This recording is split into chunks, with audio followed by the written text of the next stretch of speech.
Hello and welcome to TheAIbumMan for the second part of my top 50 favourite albums of 2017. On this part we're going to be going from 25 to 11. At number 25 we have Mirror Reaper by Bell Witch. One of the most unique albums of the year. It's 83 minutes 15 of one single doom metal song, or funeral doom song. It's called. So basically Bell Witch, they're a two-piece, and they unfortunately lost one of their members. They passed away, so they made this album to kind of commemorate their fallen comrade, and it's bloody ambitious. And the type of thing, when I went into it, I saw, getting positive reviews, and I thought I'd check it out, but I wasn't too hopeful about it. Usually funeral doom I do find a bit too slow for my tastes, but this album just kind of reinvented the wheel for me with funeral doom. It was so compelling from start to finish, even though it was 83 minutes long, which is an insane amount of time. The way they build up the atmosphere, the tension, the darkness, the gloom, it's majestic.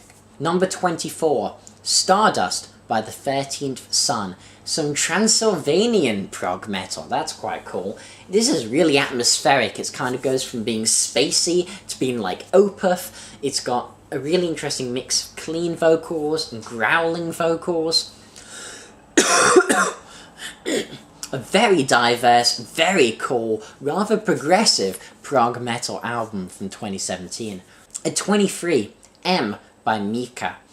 This is a strange one from the one-woman black metal project Mica, and I think it's more cohesive than M was. This focuses on atmosphere over black metal, which is what she's best at. There's barely a growl to be found here.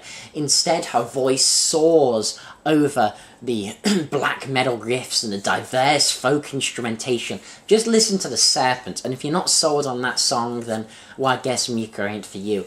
But for one of the most diverse and accessible black metal releases of the year, yeah, this definitely deserves its spot at number 23. Number 22, Machinations by Hark.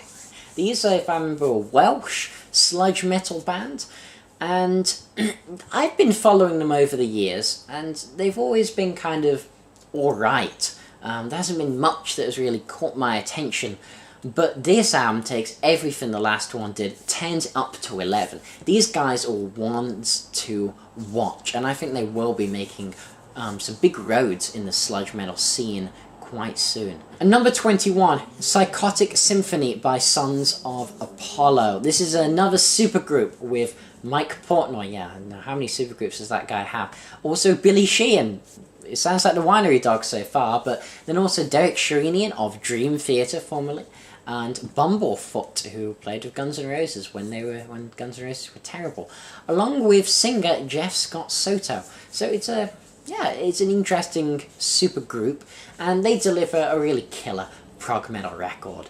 80s style big choruses, wonderful keyboard lines in particular, and some chunky riffs. I do think the weak spot here is Bumblefoot's solos. I think at times they just don't have that momentum and power that they should, and they can just kind of twiddle on a bit, and it can come across as kind of technicality over really well written solos. But still, this is a bloody good album, otherwise it wouldn't be at 21. Number 20, Star Mourner by Ghost Bath. These guys are probably my favourite current atmospheric black metal band. And while this isn't as breathtaking as Moonlover, which I'm pretty sure I gave a perfect 10 out of 10, and was like my second favourite album of 2016 or something, or 2015, so it's going to be hard to top that. But Ghost Bath, they do something quite different. I mean, they definitely progress from Moonlover. It's got that uplifting black metal vibe about it, but it's just a bit too long-winded, this one. Moonlover hit the sweet spot, and here they just go off a tiny bit, but still, they're some of the finest bands in their subgenre. And number 19, Polygon Wonderland, my favourite King Gizzard album of the year. This starts off with the 10-minute Crumbling Castles, which is breathtaking psychedelic rock. And the flow on this album, to me, it rivals that of Nonagon Infinities. And while it's not a masterpiece like Nonagon was, this just shows them at their best, at their pinnacle. This is King Gizzard dominating 2017. And number 18, an album that I originally thought might be high on the list. Well, that was before it came out, but still an album I love. To the Bone by Stephen Wilson. I reviewed this one. Check out my review of it if you want to know my full thoughts. The album that many people called Prog Goes Pop. I disagree with that. Watch my album review and you'll know why. To me, this is actually a daring and a bold album, which mostly hits the right notes. It's just not as cohesive or consistent as Hank Another Rays or The Raven That Refused to Sing. This list is certainly dominated by progressive metal. So at number 17, we have Melina by Leprous. Poland's prog metal guys. And I don't know how they managed to do it, because they write such infectious melodies combined with also technical prog metal. They blew me away live. They were really incredible when I saw them at Damnation Festival. And this is, yeah, I think this is their second best album. Cole from, I don't know, 2011, I'm not sure when Cole was released. But that album is still their best, but this to me is a step above their last one, which it took me a long time to get into. Number 16, Gods of Violence by Creator. Oh wow, after the Phantom Antichrist back in 2013, I actually didn't have that much hope for Gods of Violence, I've got to admit. I just didn't think it could live up to Phantom Antichrist, not in the slightest. But somehow, Creator, who had just been on fire these past few years, they don't disappoint. This is nearly up there with Phantom Antichrist. It is a stunning thrash album, and by far one of the best of the year. Creator just never failed to blow me away at this point. Number 15, Amber Galactic by the Night Flight Orchestra. This is the most fun album from 2017. This is 80s style AOR and it's best. It channels Toto and Foreigner and Survivor in a charmingly cheesy, terrific way. You will not find an album catchier than this from 2017. You won't find an album catchier than this for most years, to be quite honest. This is the best AOR album I've heard in, I don't know, a decade or more. It is absolutely stunning. If you're an AOR fan, this is essential listening. Number 14, Anne by May Ascaris. More prog metal, but these guys never fail to deliver. I love their clean vocal, clean growl, alternating vocal mix with some violin-centered prog metal. You don't get many prog metal bands using the electric violin. In fact, I can only really name May Ascaris. And yeah, this album is epic after epic. Eerie and Anne stealing the show. I didn't think they could match the Citadel, but they may well have done with Anne. Number 13, one of the most delightful surprises of the year. Spooky Action by Paul Draper. I love the 90s band Manson, that underrated band who some call a kind of Radiohead clone, but if you actually listen to them, they are a lot more than that.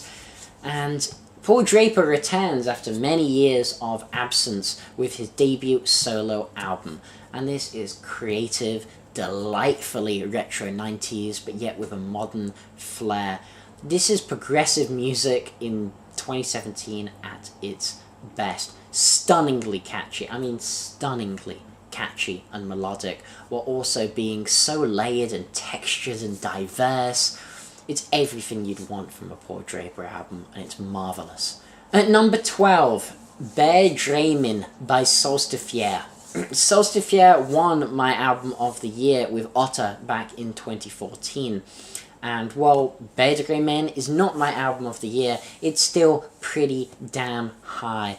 This is like Otter, but with a bit more of a classic rock vibe to it. I swear they channel Thin Lizzy at some points of this, which sounds strange. There's more of a driving sound as opposed to the slower ambience of Otter. And while the crescendos aren't quite as emotionally powerful, they still have such a punch to them.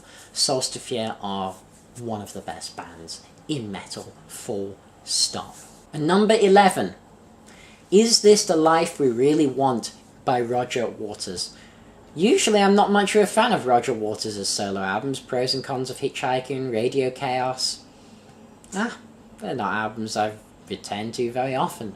But Pink Floyd are one of my very favourite bands, and The Wall is my second favourite album of all time. So to hear Roger Waters back on form was just incredible. Here he is politically motivated, politically charged, and much like Marillion's Fear back in 2016, this is Roger Waters' Fear. This is his politically charged moment. Is this the life we really want? He asks as he goes through current politics, from Trump to the Middle East to all sorts. And this is the best thing I think he's done since Pink Floyd, honestly. If I had to describe the sound of the album, I'd say it's a bit of a cross between Wish You Were Here and Animals, with the odd little bit of Dark Side thrown in for good measure. Yeah, worth checking out. Yeah, so thanks for watching this second part. Do tune in for the final part, the top 10 albums of 2017.